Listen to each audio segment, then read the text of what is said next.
On sent une implication voilà, de tous les instants, c'est à l'image de ce tac de Poplar.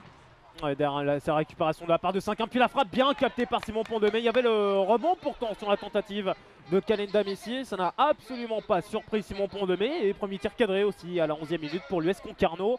Et ce ballon gardé dans l'air de jeu avec Kelly Ray pour le centre tendu. Tolisa qui reprend quel arrêt de Pont-de-Mai. Oh quel arrêt de Simon Pont-de-Mai. Il fallait sortir cet arrêt sur la reprise de volée de Julio Tolisa. Attention, du côté de Chambly, il va y avoir un premier changement. Alors qu'on va suivre déjà ce centre mal renvoyé sur Jordan Gasser. Du gauche Gasser, oh, juste à côté du but de Théo Guivard. Trajectoire très linéaire pour cette reprise en demi-volée.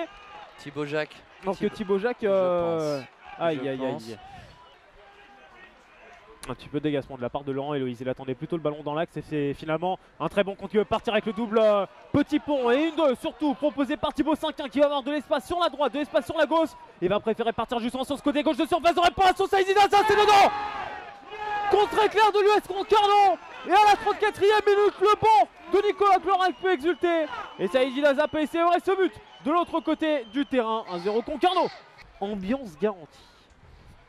Bon après c'est normal que le coach s'en mêle. Ça fait partie du jeu bien évidemment. Souberville, oh c'est bien frappé en cette surface de réparation. Attention Romain Montiel qui est contré. Camille Soko qui va ressortir ce ballon in extremis de son pied gauche.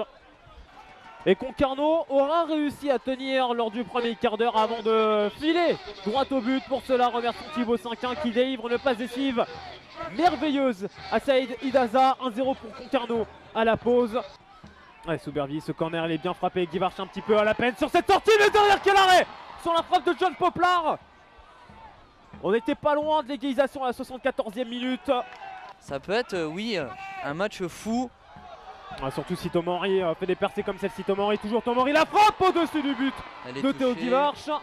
Frappe qui n'est pas touchée. Et Romain Montiel s'était aussi rendu disponible. En tout cas, les opportunités ici, on a 3 opportunités nettes en 1 minute seulement. Voilà, des deux côtés, on va les avoir. Hein. Il y a des espaces. Ouais, Denisa dans cette surface. Il est facile, Denisa était en facile qui va avoir le penalty. Et oui. 89e minute, mon cher Thomas au pic et Géo Denisa qui provoque ce penalty face à Mafalsek. Ça va être carrément une balle de match pour Calenda Messi dans quelques instants. Les petites stats, 3 penalties de suite arrêtés par Xavier Pinotto et Simon Pont-de-Mai. Peut-être le 4e pour maintenir Chambly dans ce match, mais ça va aller dedans. Calenda Messi, 2-0 Concarneau à la 90e minute. On ne cesse de dire que Chambly a pour habitude de marquer à ce moment-là. Ce soir, ça s'inverse. Et cette saison, dans l'ensemble, ça s'inverse. Et ça va profiter à Concarneau ce soir.